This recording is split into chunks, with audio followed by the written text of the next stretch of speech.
So after God's judgment on the earth with the flood, which we read of in Genesis chapter 6 to 9, we see now God working with one man, Abraham, and his family.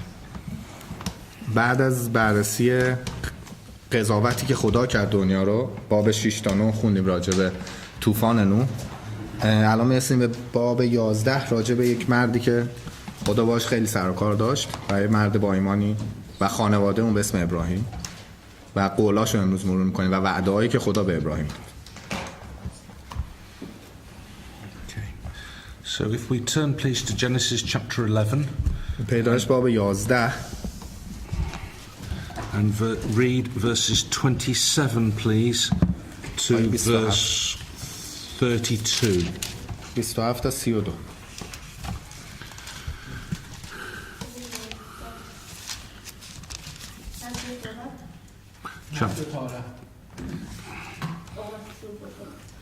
Here we have a number of names. We have Abraham's family tree. شجرنامه ابراهیم رو داریم، با یه سری اسم اینجا سر و کار داریم.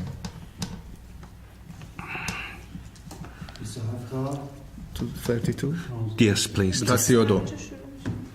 و سام پس از آوردن نه 27 27. این است که تاریخچه نسل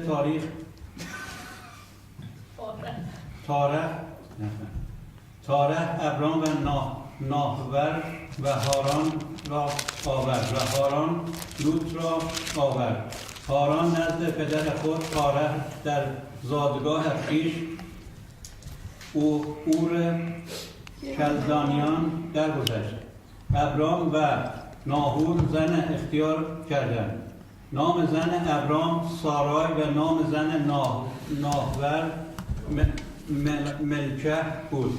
دختر هاران که پدر ملکه و بسکه بود و اما سارای نازا بود و فرزندی نداشت.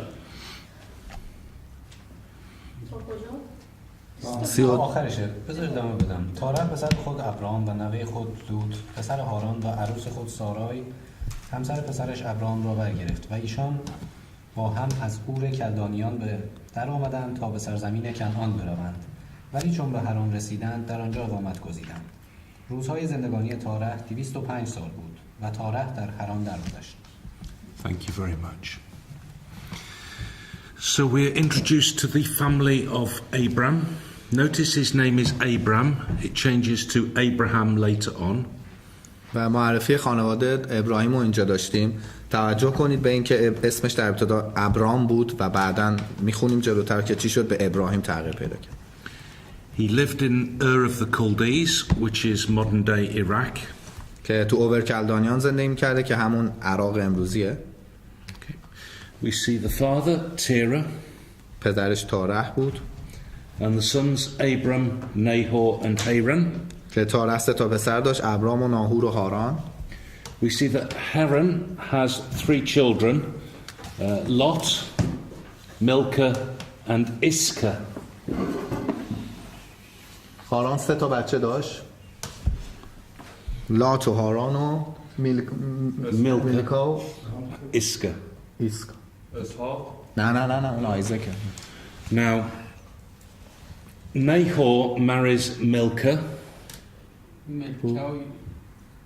ناهور با میلکا ازدواج کرد، همون ملکه یا ملکه. Abram marries Sarai. ابرام هم با سارایی. سارا هم چون در ادامه اسمش تغییر میکنه، در ابتدا سارایه. Okay. Now, some suggest that Iscah is the same as Sarai, but we're not sure. و میگه خب مطمئن است، ولی خب نظری هست که مثلا بگیم یه سکه احتمالاً اسکا که احتمالاً اون نازا بوده، خیلی مطمئن است. A significant detail, verse 30. Sarah was barren; she had no child. یه اطلاع جزئیات خیلی مهم اینجا هست، آیه 30 که سارا نازا بوده، بچه نداشته. Okay. So we see that God now asks Abram to leave the land that he is in, to go to a foreign land and just trust in God to provide for him.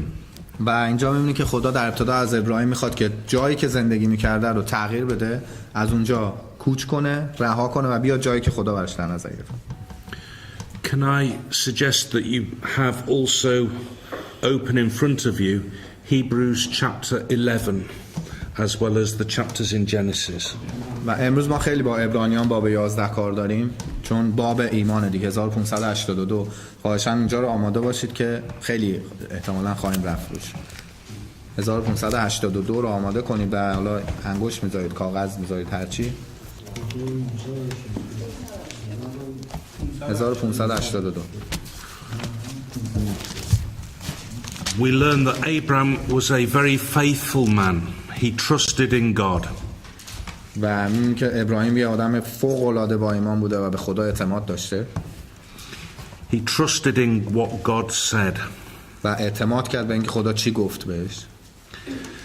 Verse 6 of Hebrews 11 tells us the importance of faith. آیه 6 باب 11 عبرانیان میگه راجع به اهمیت ایمان صحبت میکنه. Can we please read verse 6 of Hebrews 11? و بدون ایمان ممکن نیست بتوان خدا را خوشنود ساخت، زیرا هر که به او نزدیک می شود باید ایمان داشته باشد که او هست و جویندگان خود را پاداش می دهد. So, we want to please God. So if we want to please God, we must have faith. And we must believe that God exists and that He is going to reward those that really look hard to find Him and search Him out and please Him. و خب ما میخوایم خدا رو خوشنود کنیم و بدون ایمان هم میبینیم نوشته که کاملا غیر ممکنه و پس باید ایمان داشته باشیم و به خدا اعتماد کنیم و خدا هم پاداش میده برای کسایی که خیلی سخت میجوینش، یعنی دنبال خدا هم خیلی مشتاقن. So Abraham was living in Iraq and God speaks to him and asks him to leave. And we read verse 8. و آیه 8 رو همون عبرانیان باب 11 میکنیم که خدا ابراهیم تو عراق زندگی کرده و خدا ازش درخواست میکنه. Verse 8, is someone? کاتێک ئیبراهیم بان کرا بچێتە ئەو شوێنەی کە خەریک بوو بەلام میراتی وەربگرێت. گوێڕایەڵ بوو، ڕۆشت و هەرچەندە نەیدەزانی بۆ کوێ دەچێت. Okay.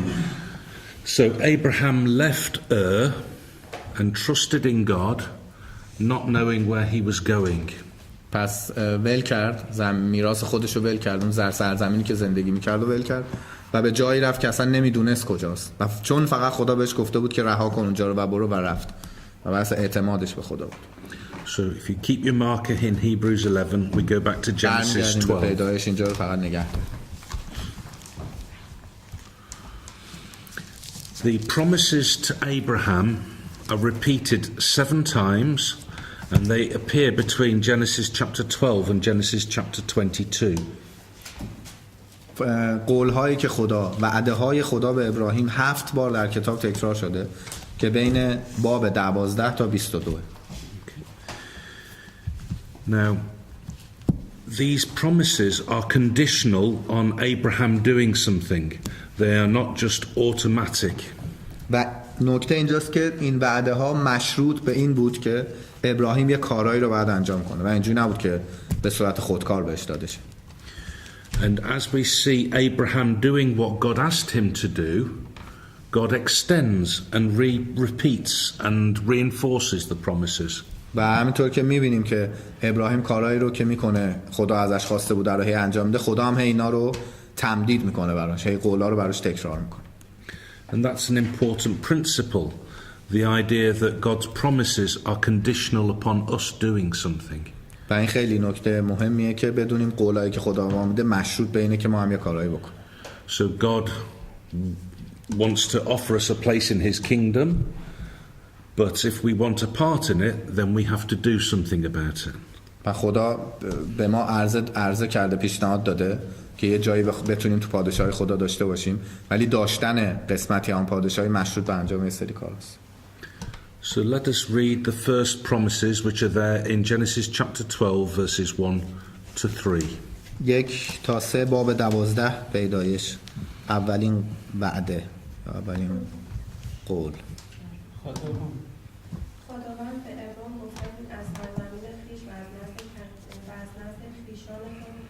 خانه پدرت بیرون بیا و به سرزمینی که من نشان خواهم داد برو. از تو قومی بزرگ پدید خواهم آورد و تو برکت خواهم داد. نام تو را بزرگ خواهم ساخت و تو برکت خواهی بود. برکت خواهم داد به کسانی که تو را برکت دهند و لعنت خواهم کرد کسی را که تو را لعنت دهد. و همه طوایف زمین به واسطه تو برکت خواهند یافت.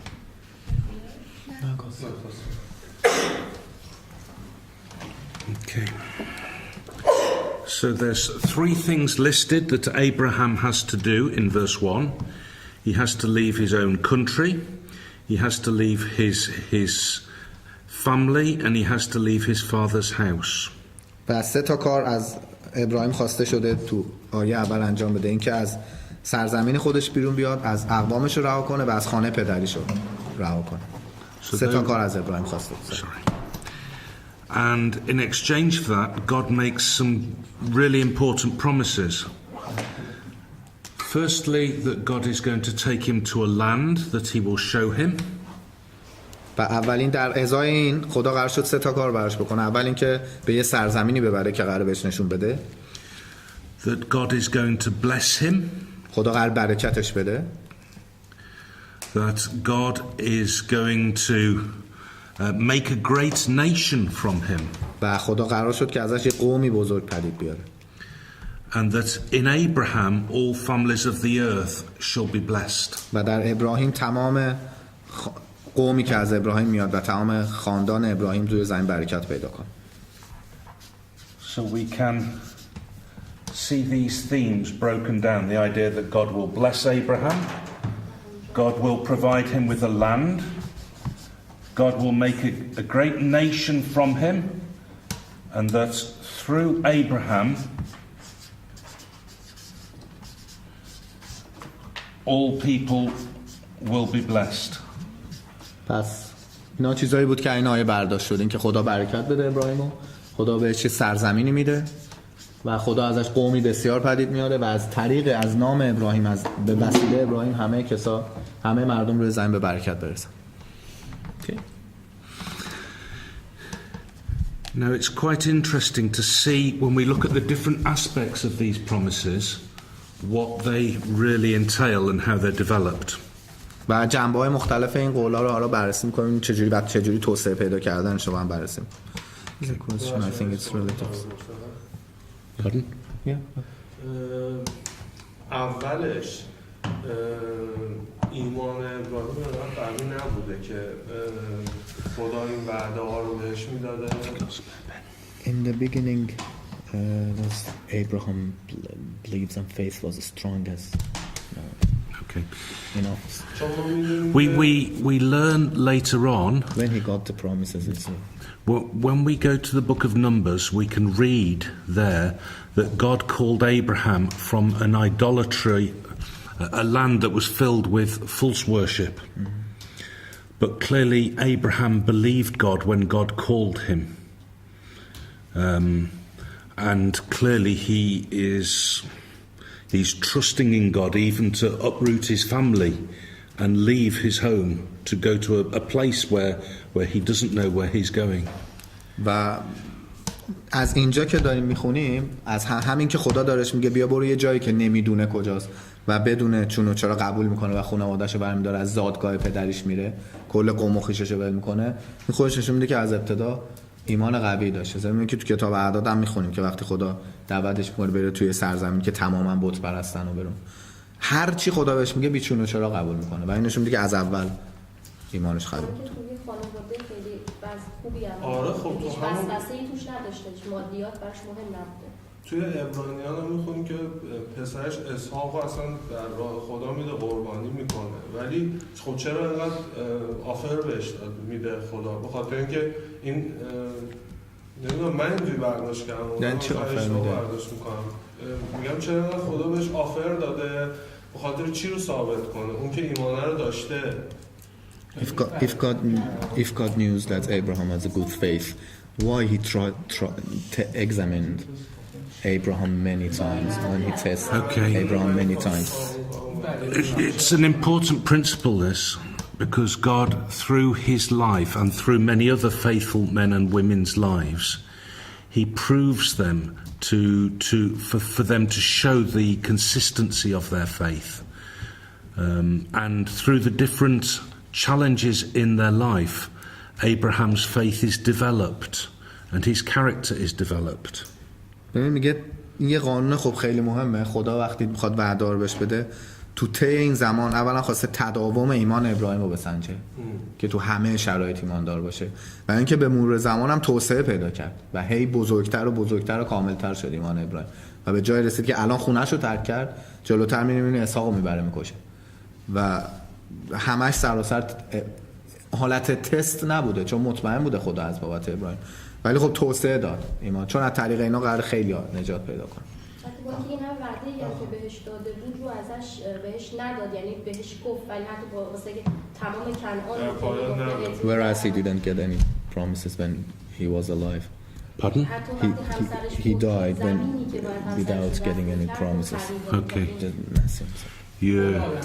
We're going to explore that now. الان می‌ریم همینا رو So you're going straight to the answer. به نظر من به خاطر این بوده که ایمانه که به زیاد کار کرده رو ابراهیم چون وعده و نسل ابراهیم بوده که مثلا ما هستیم که عیسی مسیح هست که مثلا کسای دیگه He tested and examined Abraham very much because you know he was a very important person in the earth and yes he was. Many people he was central to God's plan and we will نقطه مرکزی هدف خدا بوده دیگه. خیلی آدم مهمی بوده.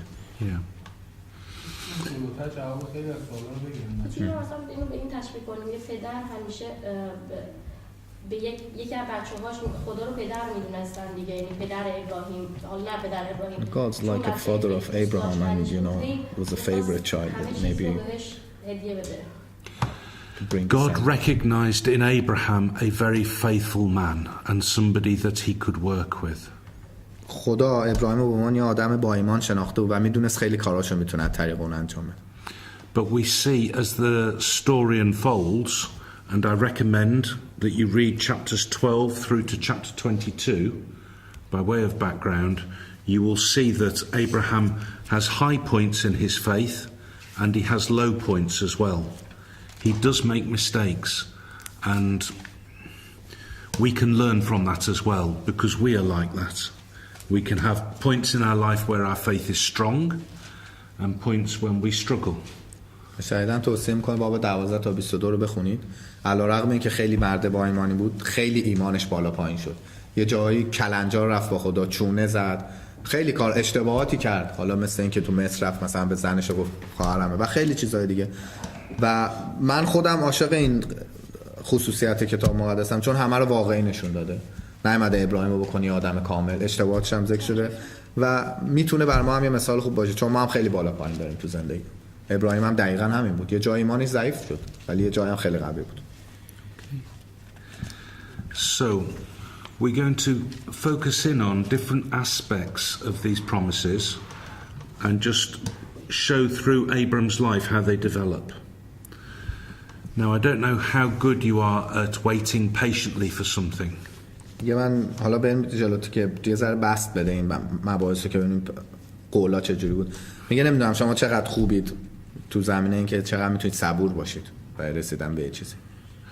So if your parents promised you a present and they didn't bring it you the following day, you might be disappointed. میگه اگه مثلا والدینتون بهتون قول کادو بدن و روز بعد براتون نیارن احتمالاً ناامید میشید. And if you wait a week or a month, you start to think it won't happen. و اگه یه هفته طول بکشه، یه ماه طول بکشه دیگه شروع میکنید به این فکر کنید که دیگه قرار نیست اتفاق بیفته. What happens if it's a year? چه اتفاقی میفته حالا یه سال طول بکشه اون بعده؟ Or more than a year? یا بیشتر از یک سال؟ Do you then start to think this isn't going to happen? فکر میکنید که قرار اتفاق بیفته دیگه واقعا؟ So let's think about Abraham. He leaves Ur when he is 70 years old, approximately. 70 سالش بود. He leaves Ur of the Chaldees, Iraq. تو همون اوور کلدانیان زندگی موقعی که 70 سالش بود اونجا زندگی کرد. He has no children. هیچ بچه‌ای نداشت در 70 سالگی. And yet God has said through him a nation will come. و خدا بهش میگفت که از طریق این و خدا میگفت که از طریق ابراهیم قراره کلی نسل بیاد. Let us come through to chapter 13. بیایم باب 13. We see in the story in chapter 13 the way that Abram separates from Lot. و داستان جدا شدن ابراهیم و از لوط رو داریم تو باب 13. And that again was one of the things God had asked Abram to do, to separate himself from his father's house. و یکی دیگه چیزایی که خدا از ابراهیم خواسته بود اینه که خودش از خونه پدریش جدا کنه. And because Abram acts in faith and he demonstrates great character with the way he handles this problem with Lot. و چون ابراهیم ایمان قوی از خودش نشون داده بود برای برطرف کردن این مشکلات با لوط و توی ایمان خیلی بزرگی به سر برد، خیلی آدم با ایمانی بود. So then verses 16 and 17 we see God extends these promises again. در نتیجه خدا تو باب آیه 16 میگه که دوباره تمدید میکنه این قولا رو برای ابراهیم. Can we read please verses 16 and 17? باب 13 آیه 16 و 17. نسل تو را همچون غبار زمین می‌گردانم، چنانکه اگر کسی بتواند غبار زمین را بشمارد، نسل تو را نیز می‌تواند شمرد. برخیز و در طول و عرض زمین بگرد، زیرا آن را به تو خواهم داد. پس ابرام خیمه خود را نقل کرد و رفته نزدیک بلوط ممری در هبرون ساکن شد و در آنجا مذبحی برای خداوند برپاشد. مرسی. So now God is saying you aren't just going to have a child, your children are going to be so many it's like the sand on the seashore. و خدا اینجا بهش میگه قرار نیست که نه تنها بچه داشته باشی بلکه انقدر نسل تو زیاد میشه که به اندازه تمام غبار روی زمین میشه. Abram is now over 75 و اینجا تقریبا شاید بالای 75 سال سن داره ابراهیم. and still no child. هنوزم یه بچه هم نداره. So let's come forward. Let's come forward to chapter 15. میایم باب 15. Okay. So Abram is being asked to trust God. And it is difficult. And we see him here saying to God, look, I haven't got a son. Can my servant who I trust, called Eliezer, can I adopt him as my son? Can he be the promised child that you say I'm going to have? و از ابراهیم خواسته شده که یعنی ابراهیم آدمی بود که ازش خواسته شده بود که اعتماد کنه به خدا و خب بالای 75 سن هم بچه هم نداره، هی هم خدا بهش قول داده که بچه دار شه. یه جای ما میگیم مثلا یه قاطی کرد دیگه، یه جای دیگه قاطی میکنه برای خدا، میگه که من که بچه ندارم، بیاین خادمم و العازر رو به عنوان بچگی به عنوان فرزند خوندگی قبول کن. فرزندی یعنی دیگه اصلا همین بشه بچه. Okay. And it's a natural tendency when God asks us to trust in him, quite often we will still go and try and do something in our own strength and find our own solutions instead of trusting in God. این یه تمایل و کشش طبیعیه دیگه. موقعی که خدا ازمون یه چیزی میخواد ما خودمون کششمون به چیزی که بریم طبق خواسته خودمون کاریو بکنیم. Okay. And God this is a lesson for Abram as God develops his faith. و دوباره یه درسی شد اینجا برای ابراهیم چون خدا دوباره توسعه داد اینجا قولاشو. Let's just read please verses 1 to 6. آیه 1 تا 6 باب 15. پس از این وقایع کلام خداوند در رویا به ابرام در رسیده گفت ای ابرام مترس، من سپر تو هستم و تو را پاداشی بس عظیم خواهد بود. بله ابرام گفت ای خداوندا کار یهودا من چه خواهی داد، زیرا که من بی‌فرزند ماندم و وارث خانه‌ام العازر دمشقی است. و ابرام گفت اینک مرا نسلی ندادی پس خانه‌زادم وارث من خواهد بود. در ساعت کلام خداوند به او در رسیده گفت این مرد وارث تو نخواهد بود، بلکه کسی که از صلح تو درآید وارث تو خواهد بود. و ابرام را بیرون آورده گفت به سوی آسمان بنگر و ستارگان را بشمار. اگر بتوانی آنها را بشماری آنگاه به ابرام فرمود نسل تو چنین خواهد بود. مرسی. 1 2 6 or 5 6. 6 هم میخوام ببخشید. Okay. So, God says, no, you are going to have a child and he will be your heir. پس خدا بهش میگه نه قرار نیست این باشه و تو قراره بچه داشته باشی و اون قراره وارث تو باشه. And it's interesting, isn't it? It says Abram believed God and God counted him as righteous because of that belief. و به خاطر اون ایمانی که خدا بهش داشت آخر آیه 6 میبینیم که و این برای وی پارسایی به شما رو برد و خب خدا اونو به عنوان یه پارسا میشمردش. Okay. And so we see time goes by. و میبینیم زمان که سپری میشه زمان میگذره. So we come to chapter 16. یعنی باب 16.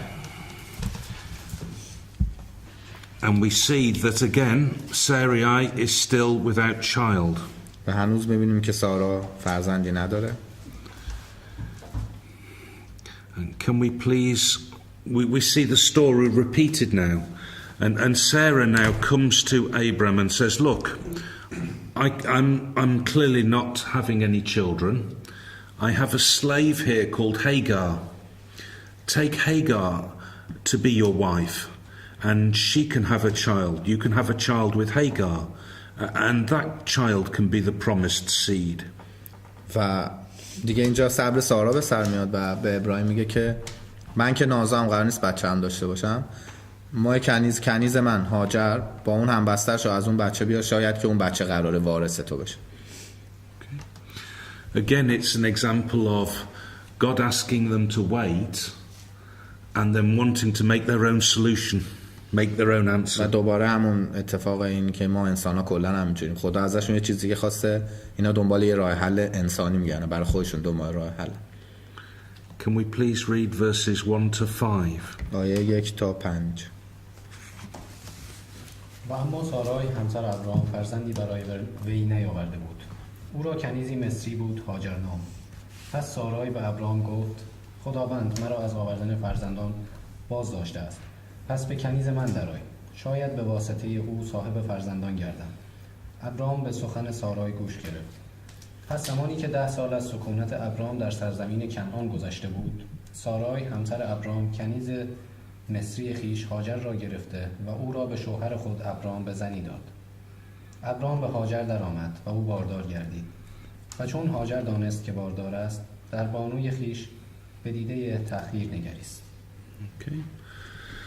So we see now, because they have not waited, there are complications and there are difficulties, and it's not as easy as perhaps Sarah thought it might be. و یه سری مشکل وقت صبر نکردن تا وعده خدا عملی شه و یه سری مشکلاتی به وجود اومد، پیچیده شد یه مقداری قضیه اونطوری که سارا شاید فکر می‌کرد نبود. But we see that a child is born, if we can read please verses 15 and 16. آیه 15 و 16 رو در هاجر کوڕێکی بوو ئەبرام بوو ئەبرامیش ئەو کوڕەی خۆی کە لە هاجر بوو ناوی لێنا ئیسماعیل ئەبرام تەمەنی 86 ساڵ بوو کاتێک کە هاجر ئیسماعیلی بۆ ئەبرام بوو. Okay. So Abram is 86 now.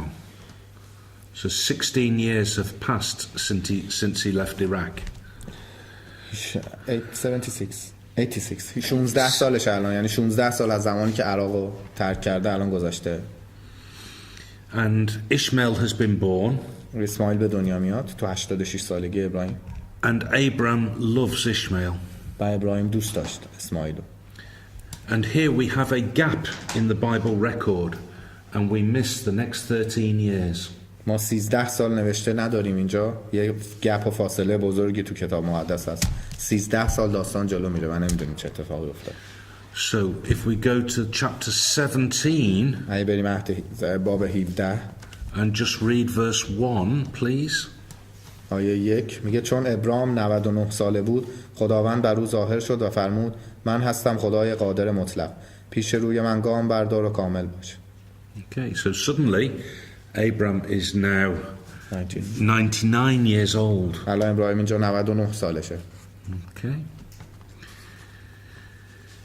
And so we see now that God speaks to Abraham and God is going to explain that actually the child that he's going to have is not going to be Ishmael.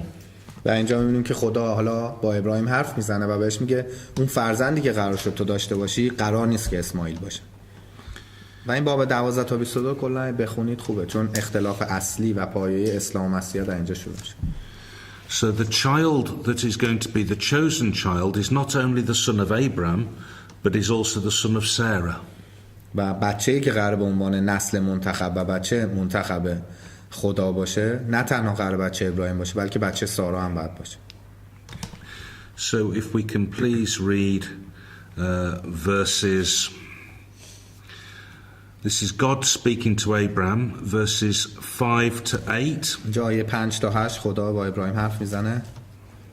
نام تو را از این پس دیگر ابراهام خوانده نخواهد شد، بلکه نام تو ابراهیم خواهد بود، زیرا که تو را پدر قوم‌های بسیار گردانیدم. تو را بسیار بسیار بارور خواهم ساخت. از تو قوم‌ها پدید خواهم آورد و پادشاهان از تو به وجود خواهند آمد. عهد خویش را میان خود و تو و نسل تو پس از تو استوار خواهم ساخت تا نسل اندر نسل عهد جاودانی باشد تا تو را و پس از تو نسل تو را خدا باشد. یار غربت تو یعنی تمام سرزمین کنعان را به تو و پس از تو به نسل تو به ملکیت ابدی خواهم داد و خدای آنان خواهم بود. Okay, so if we come then on, thank you for that. If we come on to verses 19 to, well, we see verse 18, Abram saying to God, please let Ishmael be the chosen seed. I love Ishmael. Ishmael is now 13 years old. و آیه 18 رو بخونید اگه می‌بینیم که ابراهیم به خدا میگه و من اسماعیل رو دوست دارم و بذار که همون اسماعیل همون بچه باشه که قراره تو منتخب تو باشه. But God is saying no, and we see this explained in verses 18 to verse 21. و توضیحش رو میخونیم تو آیه 18 تا 21. و ابراهیم به خدا گفت کاش که اسماعیل در حضور تو زندگی کند. اما خدا گفت نه، بلکه همسرت سارا پسری برای تو خواهد زاد که تو باید او را اسحاق بنامی. من عهد خود را با او استوار خواهم ساخت که برای نسل او پس از او عهدی جاودانی خواهد بود. و اما در خصوص اسماعیل تو را اجابت کردم، اینک او را برکت داده بارور خواهم ساخت و او را بسیار بسیار کثیر خواهم گردانید. او پدر 12 رهبر خواهد بود و قومی بزرگ از وی پدید خواهم آورد. همین. اما عهد خویش را با اسحاق استوار خواهم ساخت که سارا او را سال دیگر در همین وقت برای تو خواهد زاد. Okay. So, thank you for that. So you see that God is saying no. Sarah will have a child. His name will be called Isaac, and he is my chosen seed. He's the one I'm going to make these special promises again with. و خدا بهش میگه نه، اسماعیل رو قبول نمیکنه و میگه که سارا بچه خواهد آورد و اسمش رو باید اسحاق بذاری و اسحاق کسیه که من دوباره قولا رو با اون تمدید خواهم. We won't look at it now, but you turn to chapter 21 and you read of the birth of Isaac, and we see that it is miraculous, the fact that Abram at 99 is able to father a child, and his wife at the age of 90 conceives and gives birth to a healthy boy. و اگه الان نمیخوایم بریم ولی اگه باب 21 تولد اسحاق بخونیم که واقعا تولدش معجزه باره که یه مرد 99 ساله بچه دار میشه و سارا 90 سالش بوده که باردار میشه و بچه کاملا سلامت به وجود میاد. Okay. So we see that he has waited some 30 years, but God has fulfilled his promise and God has blessed him with a son. 30 years from the age of 70, yeah. از یعنی 99 ساله بوده دیگه، تقریبا 30 سال ابراهیم صبر کرد تا قول خدا عملی بشه و بچهش به دنیا. Okay. And so we see that from Abraham is born Isaac, and from Isaac is born Jacob, and from Jacob come the 12 tribes of Israel, and the nation of Israel comes from Jacob. His name is changed to Israel. و میبینیم که ابراهیمه، از ابراهیم اسحاق به دنیا میاد، از اسحاق یعقوب به دنیا میاد و از یعقوب 12 طایفه اسرائیل به دنیا میاد که یعقوب بعداً اسمش تغییر پیدا میکنه به اسرائیل. خدا اسمش عوض میکنه و میگه اسم تو اسرائیل و 12 نسل اسرائیل، 12 تبار اسرائیل از این به دنیا به وجود میان و روی زمین پراکنده میشه. So we see God said that a nation would come from Abraham, and we see that a nation did come from Abraham. و می‌بینیم که یکی از قولایی که خدا داده بود این بود که نسل بیاد از ابراهیم، نسل‌های بسیار بیاد و انجام شد و خدا 12 تا نسل از یعقوب. An important principle that God makes a promise and God keeps his promise. و یه قانون مهمه، خدا قول میده و پای قولش هم وامیسته. Okay. Are you okay with that one? Okay. So let's come back then and let's look at the question of the land. و برگردیم راجع به اون سرزمین که خدا قول داده بود بهش. Can we please come back to chapter 12 and verse 7? باب 12 آیه 7. و اینکه بعداً اختلاف که وجود میاد هاجر از اینا جدا میشه. اینم همینطوری من بگم که میره سمت مصر چون هاجر عرب بوده و اینکه اسلام معتقده که ابراهیم اسماعیل رو برد قربانی کرد، ولی اینجا نوشته ابراهیم اسحاق رو برد برای قربانی کردن. اونا میرن و بعداً نسل عربا رو تشکیل میدن و پراکنده میشن تو اون قسمت در 12 نسل هم اونا میاد از اسماعیل میاد که حالا خودتون بخونید اینجا متوجه بشید. آنگاه خداوند بر ابرام ظاهر شد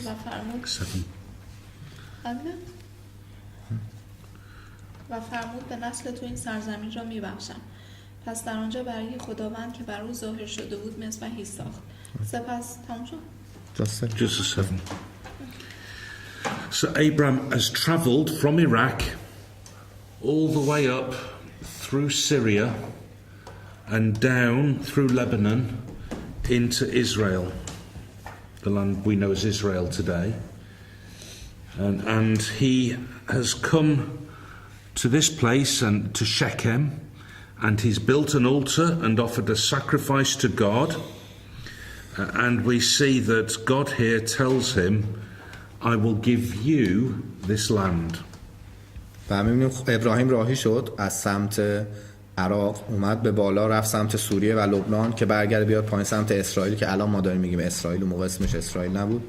و توی یه جای نوشته شده که اینجا میمونه یه جای به اسم شکیم که اونجا یه مذبحی میسازه، یه قربانی تقدیم میکنه به خدا و خدا بهش میگه که من همین سرزمین رو به تو خواهم داد. Okay. So we go to the following chapter, chapter 13, verses 14 and 15. باب 13 آیه 14 و 15.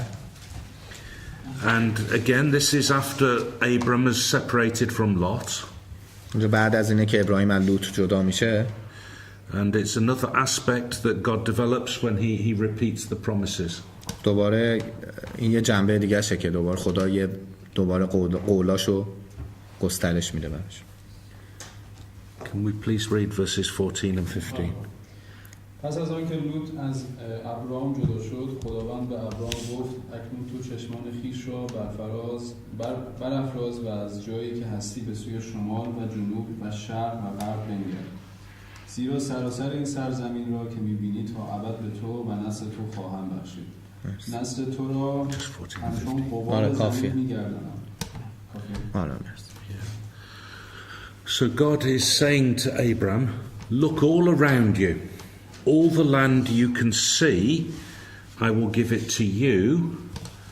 And now the promise is extended. I will give it to you and to your children forever. و خدا به ابراهیم میگه سر تو بچرخون، تمام این سرزمین که دور و بر تو می‌بینی. اینجا حالا یه ذره قولش توسعه پیدا کرده و اینکه میگه نه تنها به تو بلکه به نسل تو تا ابد میبخشه. Okay. So now it's interesting to see how this was fulfilled or wasn't fulfilled. Can we come to Acts chapter 7? و جالبه که اینو بررسی کنیم ببینیم که آیا این به حقیقت پیوسته محقق شده این قول خدا یا نه. بیایم به اعمال رسولان. Acts chapter 7 is the speech of a very faithful disciple called Stephen. استیفان اینجا که داره صحبت میکنه. He is a very faithful man, but it's very interesting to read. He's on trial here for being a Christian, for following Christ. And at the end of the chapter, he is stoned. و در آخر باب هم میخونیم که این به عنوان کسی که امام 1423 استیفان امامه و در آخر هم سنگسار میشه. داستان استیفان رو بخونیم. So we're dealing with Acts chapter 7, the speech of Stephen, and this is his defense to the court, the religious court, and he's explaining the basis for his belief in the Lord Jesus.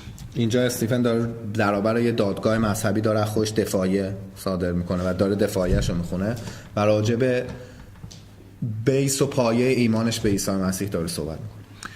And it's always interesting to put this alongside Hebrews 11 as we look for a New Testament comment on the Old Testament story. و این خیلی خوبه که اینا رو بذارین در کنار هم. اینو عبرانیان باب 11 رو بذارین کنار هم به عنوان یه نظر و یه کامنت باشه برای داستانی که دارین تو عهد قدیم میخونین. They all fit together beautifully. همشون به زیبایی با هم جورن. Can we please read verses 2 to 5? 2 تا 5 بزن. استیفان گفت ای برادران و ای پدران به من گوش فرا دهید. خدای پرجلال زمانی که پدر ما ابراهیم در بین النهرین سکونت داشت و هنوز به حران مهاجرت نکرده بود بر او ظاهر شد و به او فرمود از سرزمین خیش و از نزد خیشان خود بیرون آمده و به سرزمینی که به تو نشان خواهم داد برو. پس از سرزمین کلدانیان عزیمت کرد و در حران ساکن شد. پس از مرگ پدرش خدا او را به این سرزمین که امروز در آن ساکنید هدایت کرد. خدا در اینجا حتی به اندازه وجبی زمین به او میراث نبخشید، ولی وعده داد که آن را به او و پس از او به نسل او به ملکیت بدهد، هرچند ابراهیم در آن هنگام هنوز فرزندی نداشت. Okay. So God had promised that he would give the land to Abram forever. خدا قول داده بود به ابراهیم که قرار سرزمین رو برای ابد به ابراهیم بده. But in his lifetime he never received that promise. ولی در طول مدت عمرش تو زمانی که زنده بود هیچ وقت این قول رو نگرفت. دریافت نکرد. So this is another example of a promise where Abram is asked to wait and to trust. و این یکی دیگه از مثالی برای قولایی که ابراهیم مجبور به خاطر صبر کنه و اعتماد کنه به خدا. Okay. Now we even know that when his wife Sarah died, he still didn't own any land. And in Genesis chapter 23, we're not going to look at it now, but in Genesis chapter 23 we can read how that Abram then goes and buys a piece of land to bury his wife. And the people offer to give it to Abram. But Abram says, no, I will pay you for it because it's God who's going to give me this land in the future. و حتی اینم میدونیم که وقتی سارا مرد ابراهیم 1 متر زمین هم نداشت که زنشو دفن کنه و دائما تو طول زندگیش میدونیم که چادر نشین بود و میخونیم تو پیدایش باب 23 آیه 4 تا 20 بخونید مردن سارا که الان نمیخوایم بخونیم، اینکه ابراهیم میخره، میگه از مردم زمین میخره برای اینکه سارا رو دفن کنه و همه میخواستن بهش بدن همینجوری، ولی میگه نه، من مطمئنم که این زمین رو در آینده قرار خدا به من بده و زمین میخره، یه قاری رو میخره و دفن میکنه سارا. Now the question then is, if God has promised this land to Abram and his children forever, when will that be fulfilled? و سوال اینجاست، اگر خدا قول این زمین رو به ابراهیم و فرزندانش داده، پس کی قراره اتفاق بیفته؟ کی قراره محقق شه؟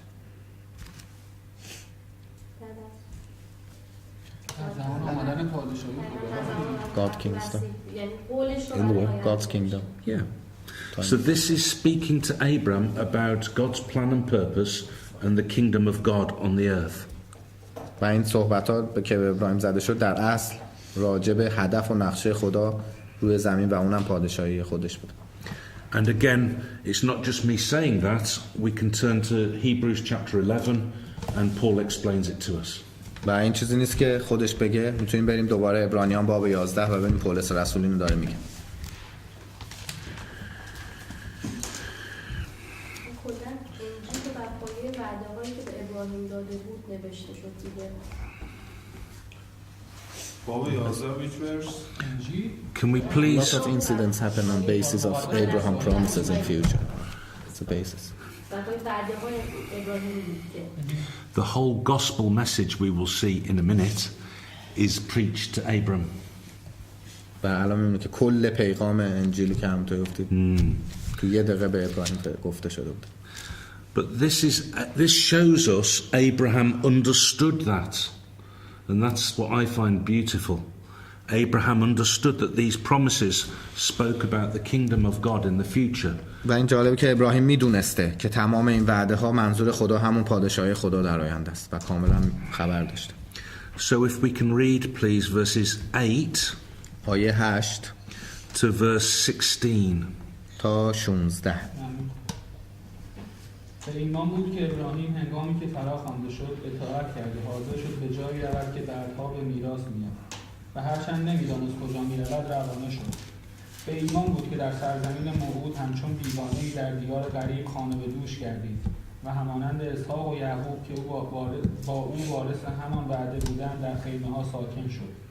زیرا چشم انتظار شهری بود با بنیاد که معمار و سازنده‌اش خداست. به ایمان بود که ابراهیم توانایی یافت نسلی داشته باشد با اینکه سارا نازا و خود او نیز سال خورده بود، چرا که وعده دهنده را امین شمرد. این گونه از یک تن آن هم از کسی که تقریبا مرده بود نسلی کثیر همچون ستارگان آسمان و بیشمار مانند شن‌های کناره دریا پدید آمد. اینان همه در ایمان درگذشتند در حالی که وعده‌ها را هنوز نیافته بودند، بلکه فقط آنها را از دور دیده و خوشامد گفته بودند. ایشان تصدیق کردند که بر زمین بیگانه و غریبند.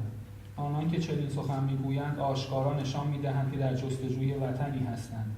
اگر به سرزمینی میاندیشیدند که ترکش کرده بودند فرصت بازگشت می‌داشتند، اما مشتاق سرزمینی نیکوتر بودند، مشتاق وطنی آسمانی. از همین رو خدا عار ندارد خدای ایشان خوانده شود، زیرا شهری برایشان مهیا کرده است. Thank you. So we see Abram died in faith. ببینیم که ابراهیم در ایمان بود که درگذشت. He believed the promises that God had made him. و ایمان داشت، اعتقاد داشت به قولی که خدا براش فراهم کرده بود. And he understood even though that while he died God would resurrect him at the day when his kingdom is established. و معتقد بود و ایمان داشت که اگرم بمیره خدا یه روزی از مرگ بلندش خواهد کرد، زمانی که پادشاهیش رو تأسیس کنه. Okay. So we see the beauty of these promises. زیبایی این قولا رو اینجا می‌بینیم. And how that my hope, the basis of my faith is based on the promises to Abraham. و خودش شخصا میگه پایه اصلی ایمان من همین قولایی که به ابراهیم داده شد. Okay. تو and has been mentioned also in Romans, I think. Oh yes. Romans chapter 4. Romans chapter 4. It is beautiful, yes. Yeah. و یک مسئله این که از اینجا میتونیم اینو نتیجه بگیریم که مالک اصلی پادشاهی خدا ابراهیمه. درسته که میگیم عیسی مسیح قراره پادشاه باشه، ولی آیا میشه گفت به طور غیر Can we conclude from this that Abraham will be the owner of kingdom of God? Not as a king, because Jesus obviously would be a king, will be a king, but I would just describe it that God in his grace will give him a place in that kingdom, and he will enjoy the benefits of living in that promised land in the kingdom. و چیزی که میگه من نظرم اینه که خدا از رو فیض و محبتش قطعا جایی به ابراهیم خواهد داد و اونم لذت خواهد برد از مزایای اون پادشاه، جایی که قراره توش زندگی کنه. But we need to move on to think of another aspect, a really important aspect in the promises. We read there in Genesis chapter 12 verse 3, that God said that through Abraham all nations of the earth will be blessed. و یکم بریم جلوتر یه قول دیگه که خدا به یه جنبه دیگه از قول خدا رو بررسی کنیم که اونم خدا به ابراهیم تو باب 12 آیه 3 گفت که تمام کسایی که از نسل تو میان برکت خواهند یافت و این خیلی مهمه که میخواد روش صحبت کنه. So who is that speaking about? راجع به کی داره صحبت How کنه؟ is that possible? چه جوری امکانه؟ عیسی مسیح. Pardon? Speaking about Jesus. Yeah, okay. So let's come to Genesis chapter 22, sorry Sonia? No. Chapter 22 of Genesis, باب 22 باب پیدایش verses 17 and 18. آیه 17 و 18 صفحه 34 بخونم 17 and 18 Verses 17 and 18. بله بخون. به یقین تو را برکت خواهم داد و نسلت را همچون ستارگان آسمان و مانند شنهای کنار دریا کثیر خواهم ساخت. نسل تو دروازه های دشمنانشان را تصرف خواهند کرد و به واسطه نسل تو همه قوم های زمین برکت خواهند یافت. زیرا به صدای من گوش گرفتید. Thank you. So you have the other aspects of the promise repeated, that a nation would come from Abram and his children would be as the stars of heaven or as the sand on the seashore.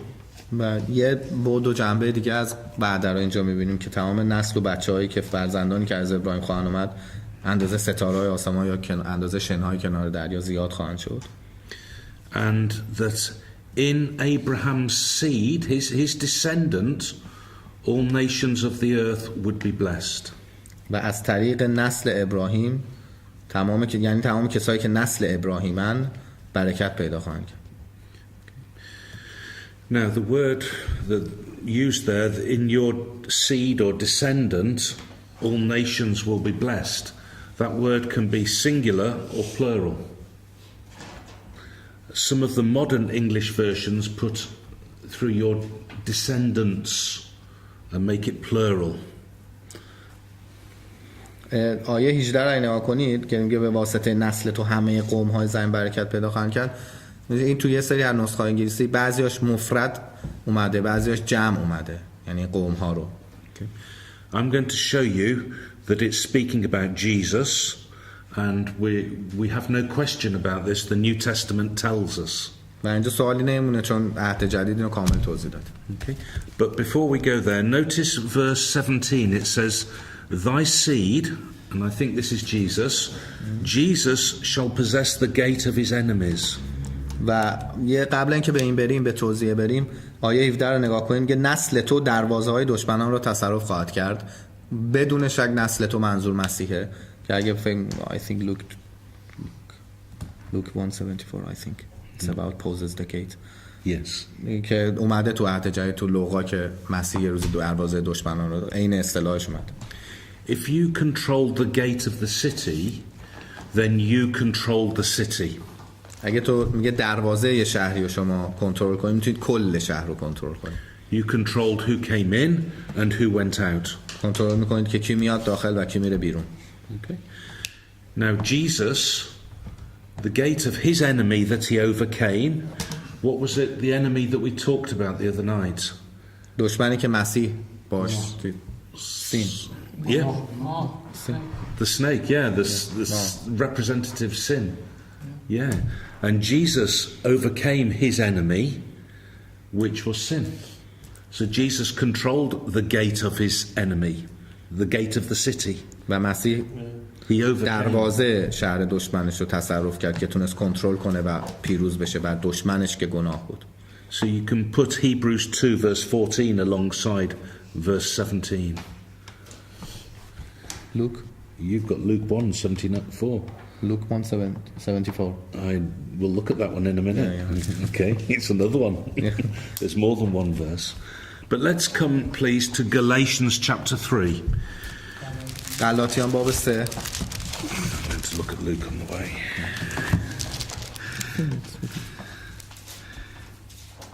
Okay.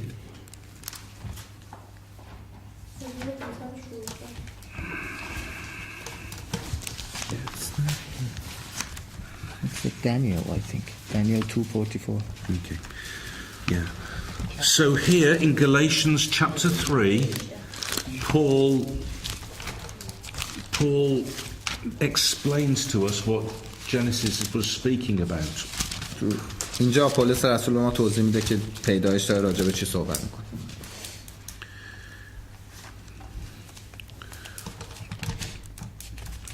So if just to show that Paul is quoting what we've just been reading, we read verse 8 and 9. آیه 8 و 9 که داره نقل قول میکنه. Can someone please read? و کتاب چون پیشتر دید که خدا غیر یهودیان را بر پایه ایمان پارسا خواهد شنود، از این رو پیشاپیش به ابراهیم بشارت داد که همه قوم‌ها به واسطه تو برکت خواهند یافت. پس آنها که به ایمان اتکا دارند با ابراهیم ایماندار برکت می‌یابند. So he's clearly quoting Genesis 22 and Genesis chapter 12. So we know he's speaking about the same thing. و خیلی واضح داره نقل قول میکنه از باب 12 و 22 پیدایش که دقیقا همینو خوندیم. So we come then down to verse 16. Can someone please read verse 16 for me? زحمت باب آیه 13 آیه 16 هم بخونید. حال وعده‌ها به ابراهیم و به نسل او داده شد. نمیگوید و به نسل‌ها چنان که گویی درباره بسیاری باشد، بلکه میگوید به نسل تو که مقصود یک تن یعنی مسیح است. Okay. So if you've got any question about who the promised seed is, Paul explains there in verse 16 that it is Jesus.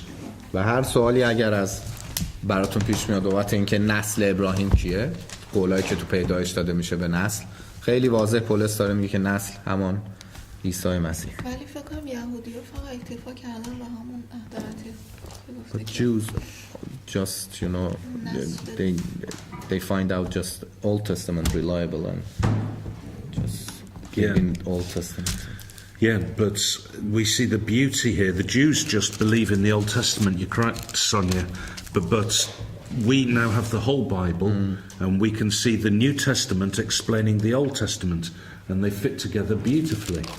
و حالا دیگه میگه اونا فقط به عهد قدیم، ولی خب ما به همش اعتقاد داریم و میتونیم اینا رو با هم بریم. کلیساهای دیگه هم که مثلا اصلا عهد قدیم اصلا نمیخونن. بعضی از کلیساهای دیگه فقط عهد جدید میخونن. And on the other hand, some churches don't read Old Testament. No.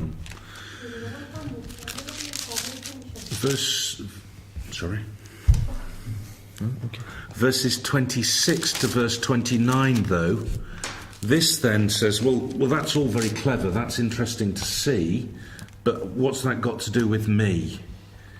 And then Paul explains here how that this applies to every one of us, this offer of being one of the children of Abraham can be you and can be me.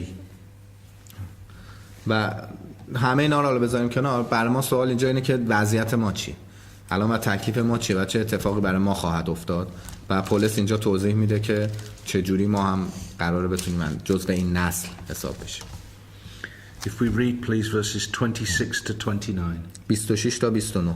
زیرا در مسیح عیسی شما همه به واسطه ایمان پسران خدایید. چرا که همگی شما که در مسیح تعمید یافتید مسیح را در بر کردید. دیگر نه یهودی معنی دارد نه یونانی، نه غلام نه آزاد، نه مرد نه زن، زیرا شما همگی در مسیح عیسی یکی هستید. و حال اگر شما از آن مسیح هستید پس نسل ابراهیمید و بنابر وعده وارثان نیز هستید. So we can be the sons of God through faith, through the work of the Lord Jesus Christ. ما از طریق ایمان و از طریق کاری که عیسی مسیح کرد پس میتونیم پسران خدا باشیم. Okay. And this is the wonderful hope of the gospel message. و این امید خیلی بزرگی از پیغام انجیل. So it doesn't matter whether you are Iranian or English. مهم نیست که اصلا شما ایرانی باشید یا انگلیسی. It doesn't matter whether you are male or female. مهم نیست که مرد باشید یا زن. And it doesn't matter whether you are wealthy or if you're a slave. مهم نیست که غنی باشید یا برده باشید. You are all equal in God's sight and can be one of Abraham's children. و همه به دید خدا یکسانیم و هممون میتونیم بچه های جزء نسل و فرزندان ابراهیم باشیم. کاش همه اینجوری فکر می‌کردیم. What if all think like that? هیچ کدوم اینجوری فکر نمی‌کنه. متأسفانه. There's an offer to all people. Sadly, not everyone will respond. Jesus speaks about a narrow way that leads to life, and there's a broad way that leads to death. مسیح صحبت میکنه میگه راهی که به خدا میرسه راه باریکه و یه راه بزرگی است که اکثرا از اون میرن. There's only a few people that find that narrow path that leads to life. و تعداد کمی هستند که راه باریک به عنوان راهی برای رسیدن به زندگی پیدا میکنن. But notice what it says in verse 29. Through faith and baptism you can be described as being in Christ. And if you are in Christ, then you are a child of Abraham and you can inherit the promises that have been made to Abraham. و می‌بینیم که توضیح میده که میگه از طریق غسل و ایمان و غسلی که میگیرید در نام عیسی مسیح همتون میتونید جزء فرزندان ابراهیم باشید و از این طریق میتونید شامل و وارثان اون قولا باشید. So you see how Galatians 3 beautifully explains the promises from Genesis. و می‌بینیم که چطوری غلاطیان باب 3 داره به زیبایی توضیح میده قول‌های ابراهیم تو پیدایش. And you can have a hope in these promises to Abraham. و ما اینجا خیلی امید بزرگی داریم تو قولایی که به ابراهیم داده شده. So let's come over to the letter of Peter. یک پتروس 1595.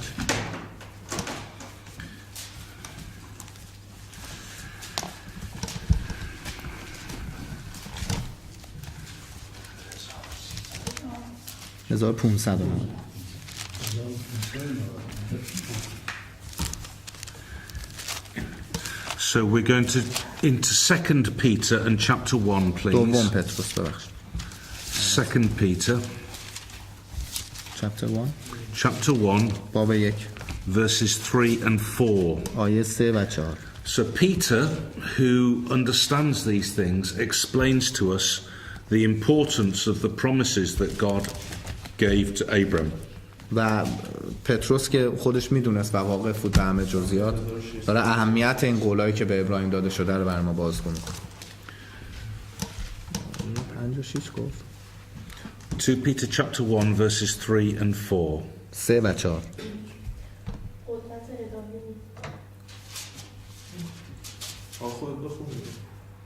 قدرت الهی او هر آنچه را برای حیات و دینداری نیاز داریم بر ما ارزانی داشته است.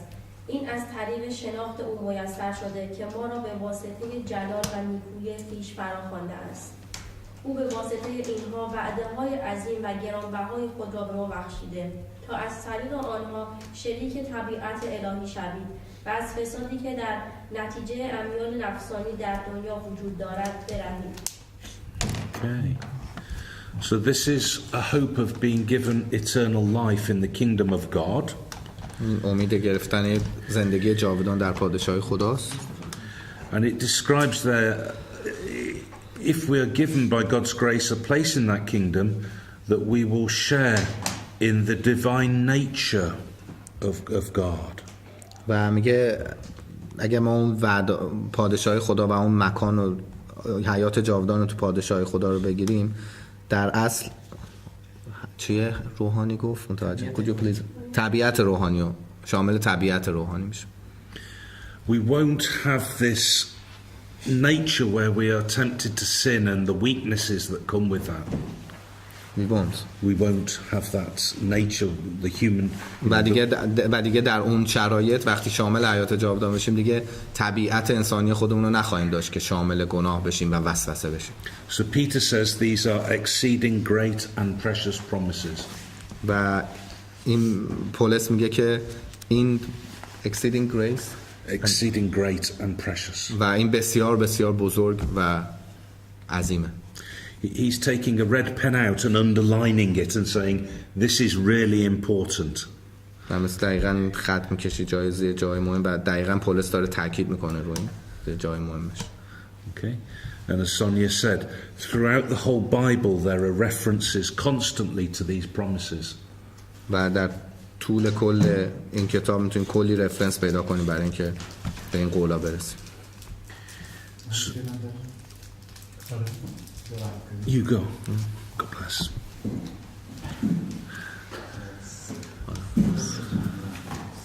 So Matthew chapter 1 verse 1 starts.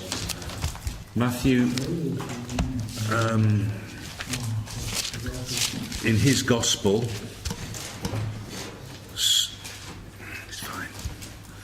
the book of the generation of Jesus Christ, the son of David, the son of Abram. و متی باب 1:1 متی اینجوری انجیلش رو شروع میکنه که کتاب تاریخچه عیسی مسیح پسر داوود پسر ابراهیم.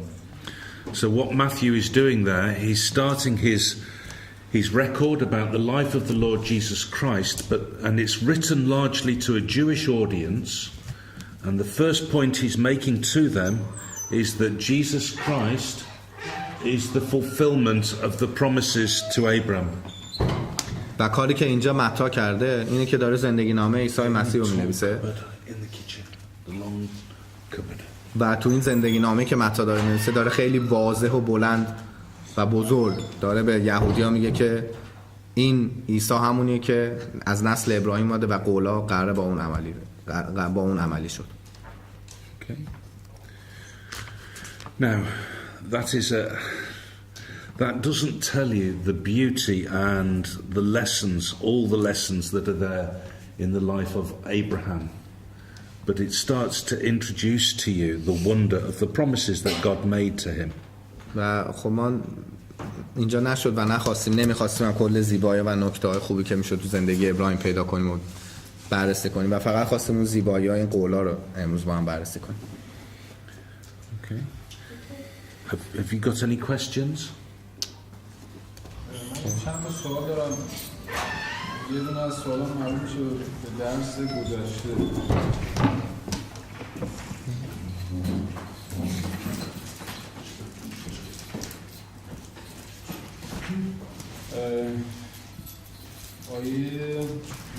برای این درس هم میخوای اول اینا رو بپرسی تا بحثش داغه آخرین رو بپرسی؟ خب نه اگه بسته بپرس مشکل نه. حالا میخوام تا داغ این صحبت اول امروزی ها رو جواب بده. من سوال این درس میپرسم. یکی این که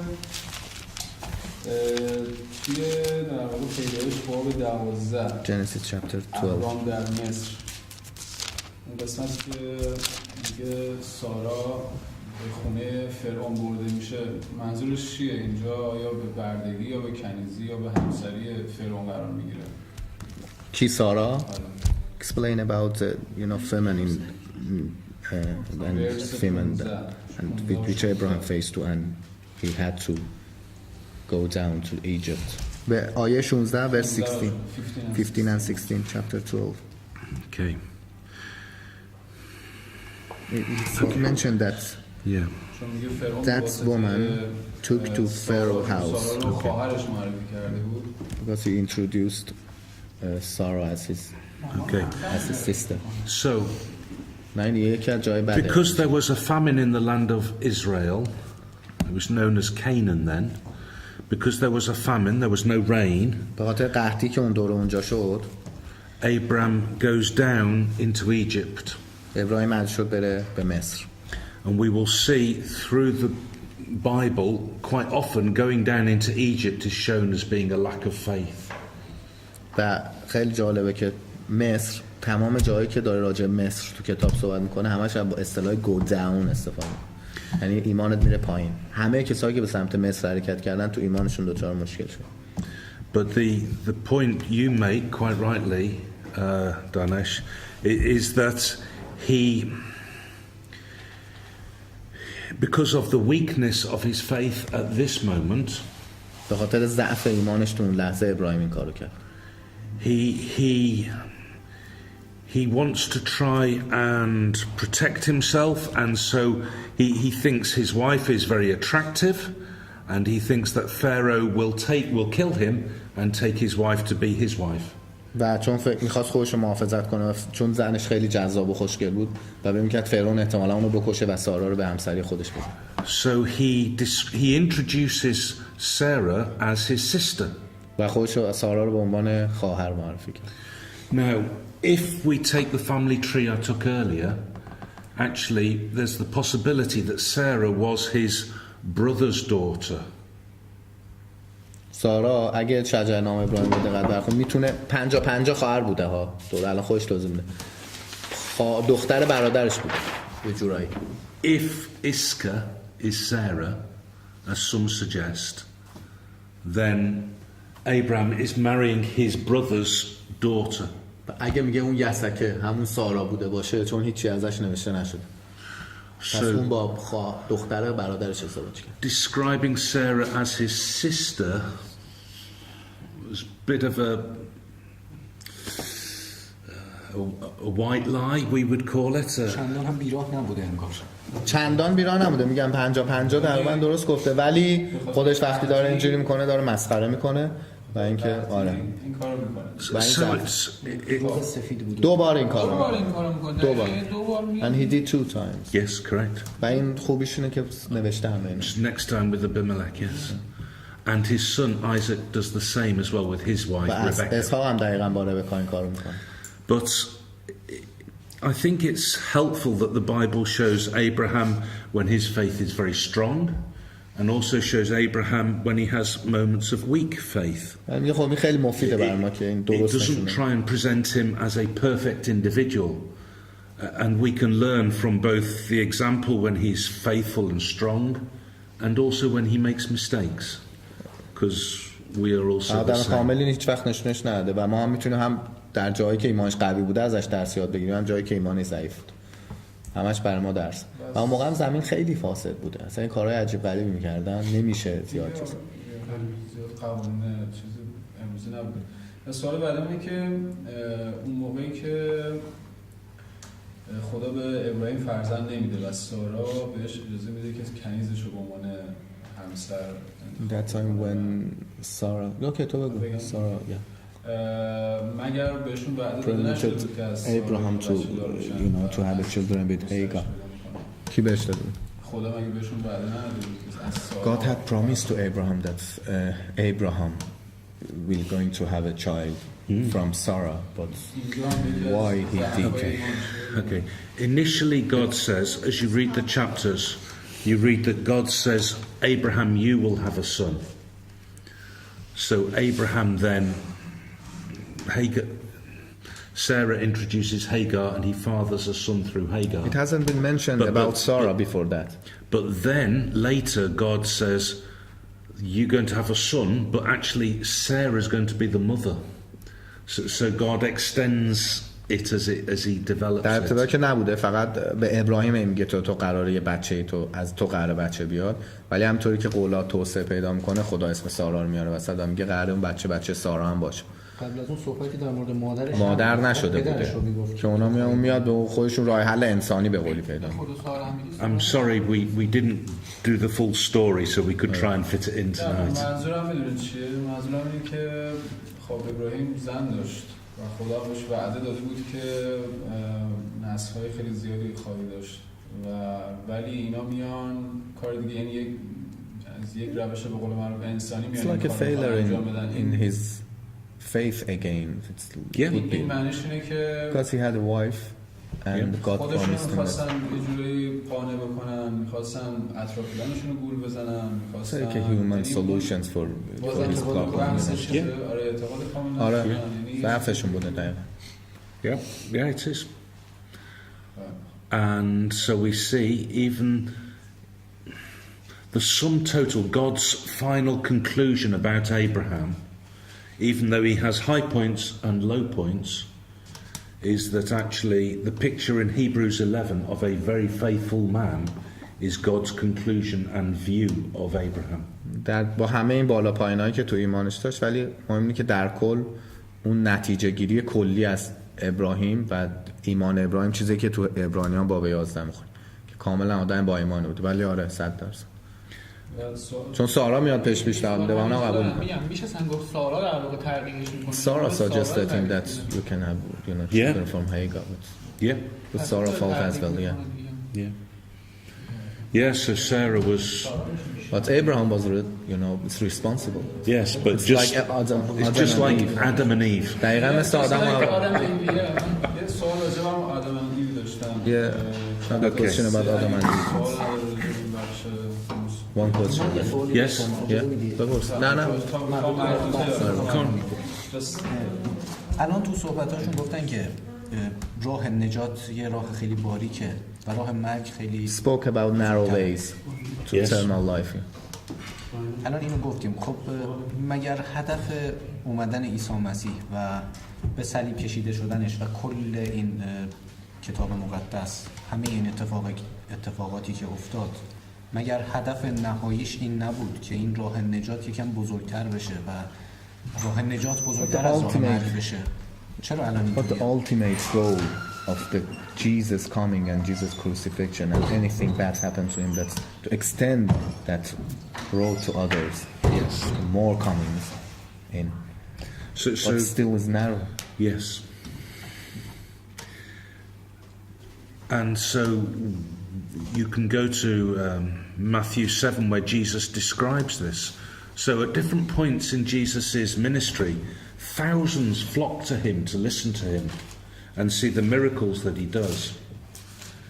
And then you get to John chapter 6, at the end of John chapter 6, and because Jesus has given them quite a hard, difficult message that really centers in the fact that he's going to be crucified, he said, unless you eat my flesh and drink my blood, then you have no hope. Then they start to leave him. And at the end of that chapter, only the 12 disciples are left following Jesus. و خب همینطوره دیگه و میگه که اگه متی باب 7 بخونیم میتونیم راجع به توضیح این مسئله برگردیم که راجع به راه باریک و راه بزرگ چه حرفایی داشت. و حتی به اینکه جان باب 6 رو وقتی بخونیم، این که مسیح وقتی بهشون میگه که یه روزی میرسه که مثلا اون اتفاقای صلیب کشیدنش اینا میفته، همه ولش کردن. خیلی ها می اومدن در ابتدا سمتش، میگه این سیل می اومدن سمتش، هجوم می آوردن، ولی معجزه میکرد خیلی. ولی وقتی همه این اتفاقات همه ولش کردن رفتن، فقط 12 تا شاگردش موندن. So John 6 verse 60. Yeah. So Jesus experienced that in his own ministry, that at different points when he offered them lots of food and the feeding of the 5,000, that was popular. But when he gave them the challenge of the gospel about the life that they needed to live and the way they needed to respond and understand the gospel message, it was almost too much for many. و مسیح اینو تجربه کرده بود و اون موقعی که 5,000 تا بهشون غذا میداد و کلی معجزه میکرد خیلی محبوب بود، ولی میدونست که همین آدم قراره وقتی ازشون بخواد که چه جور زندگی داشته باشن و چه راهی رو برن و پیغام انجیل رو بهشون گفت، همشون ول میکردن میرفتن. اینو صلیب کشیدن یاران خودش هیچ عکس عملی انجام ندادن. When they crucified Jesus, his disciples couldn't, do any reaction. In the Garden of Gethsemane, they all ran away, except for Peter. باغ گتسیمانی که اومدن دستگیرش کنن همه در رفتن، فقط پتروس بود که شمشیر کشید زد گوشه یارو پرید که بعد مثلا مسیح گفت دست نگهدارین، اتفاقی که باید بیفته. And probably John as well. و احتمالاً یوحنا هم بوده. But the women were there. ولی زنان که بودن خیلی the women were there at the foot of the cross. تو پای چوبه دار The disciples had run away, but the women remained. فقط زنا بودن که پای صلیب اومدن، مردا همه رفتن. حتی همون پتروس که ادعا میکرد، مسیح بهش میگه تا قبل اینکه 3 بار خروس صبح بخونه تو 3 بار منو انکار میکنی. And we learn a big lesson from that. Let us just finish with any other questions? One more question? Yeah. Genesis chapter 3, verse 22. Yep. Please explain that one.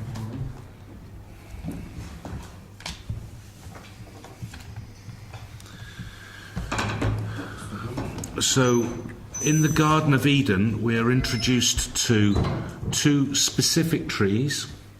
One is referred to as the tree of life, and the other is the tree of the knowledge of good and evil. کلا دو تا درخت خیلی مهم بوده تو باغ عدن، یکیش باغ میوه حیات بوده و یکیش هم میوه شناخت نیک و بد. Okay. And God says in chapter 2, you aren't to eat the fruit of the tree of the knowledge of good and evil. و خدا بهشون میگه که حق ندارید که بخورید از میوه درخت. So because of their sin, they are now excluded from the Garden of Eden, but particularly the tree of life. The indication is here that if they had partaken of that fruit, then they would have been given eternal life. و با توجه به چیزی که اینجا هست، اگه خب اونا درست از باغ عدن میرفتن، ولی اگر از اون میوه میخوردن قطعا به حیات جاودان میرسیدن. And because they had a sinful human nature now, and they had sinned, then God would not allow that. و چون گناه کرده بودن و دیگه موجود گناه کار داشتیم، قرار نبود دیگه حیات جاودانی داشته باشن و خدا اجازه نمیده. God would not allow people who are sinners to live forever. خدا اجازه نمیده کسی که داره گناه میکنه تا ابدا زنده باشه. So that is why then God says you cannot stay in this garden with me. خدا گفت که دیگه نمیتونی اینجا با من باشی و باید اینجا رو ترک کنی، چون ذاتشون ذات گناهکار شده. And we come back to that idea that it is sin that separates us from God. و دوباره به این نظر برمیگردیم که این گناه ما رو از خدا جدا میکنه. پس ما دو تا درخت ممنوعه داشتیم. So we had two forbidden trees. No. So the tree of life is forbidden after this point. نه، بعد از این که اینا این کارو کردن اون درخت ممنوعه شد. ما یه دونه داشتیم. چون گناهکار شدن دیگه خب خدا گفت دیگه حق ندارید این بخورید. اینو ممنوعه کرد که نوشته کروبیان هم چی گذاشته که ازش محافظت کنه. نبود که در دسترس باشن همزمان. نه. If you read chapter 2 verses 16 and 17, it tells you which is the forbidden tree. تو میتوانی از هر یک از درختان باغ آزادانه بخوری، اما از درخت شناخت نیک و بد زنهار نخوری. یه درخت ممنوعه بوده چون اگه تا اون موقع گناه نداشتن، اگه گناه نداشتن میتونستن حیات جاودان هم داشته باشن. اونو که خوردن گناهکار شدن، گفت خدا دیگه اون ماهیتتون به اینجا نمیخوره، انداختهشون بیرون. و منظورش از این که گفته که اکنون آدم همچون یکی از ما شده است، اینا من زیاد نمیتونم درک بکنم. کجا بود؟ همون 3 بود. همون 22. Chapter 3 verse 22. In the beginning of verse 22 God says that now Adam is like one of us. Okay. So the idea then that it speaks of God being plural. Is that what he's getting behind? As one of us? What's he trying to say? چی رو گفتم؟ چی اصلا بحث من حواسم داره جمع و مفردشو میگه. نه جمع و مفردشو این معنی این نمیده که یعنی میگه خدا چند تا شده. نه. نمیخوام تفسیرش کنم. نه منظورم اینه که گفته که شبیه یکی از ما شده. که آخه ادامه داره که نیک و بد را میشناسن. It's continue that now it means that they can realize bad from good. Yeah. Means that behold, the man is become they as got one. knowledge, you know. Yeah. So the idea is that now that man can understand both good and evil, and is aware of these things, which he wasn't before. آگاهی پیدا کردن که قبلا نبودن اینجوری. And he's mortal, and he has sinned. God is now going to exclude him from the garden. بودن و گناه کرده بودن، خدا انداختهشون بیرون. It is interesting, I believe, even today, men and women are trying to make themselves equal with God. میگه جالبه که هنوزم که انسان‌ها هستن که دارن تلاش می‌کنن خودشون رو مساوی خدا بدونن. In terms of what some of the scientists try to do. مثلا اینکه چند تا کارهایی که چند تا دانشمند کرده. Some of their research, almost you can hear them in the papers say that they're playing at being God. و چند تا تحقیقات از راجع به اینکه اندازه خدا بودن. In some of the research they do, not all of it, but در بعضی تحقیقاتی کرده بودن. Whether it's in terms of the highest buildings that they build, as if they want to almost be equal with God, like in the days of Babel. نظر این که مثلا یه سرم ساختمون ساختن برای که به خدا برسن، Probably مثل ones روزی we که have drawn. تو بابیلون ساخته بودن اون برجی که تو بابل ساخته بود. Yeah. And to the extent that they deny that there is even a God today. و انکار هم میکنن. It's all happened by chance. همش به طریق شانس بود. Evolution. رشد، فراگشت، نظریه داروین. So it's, yeah.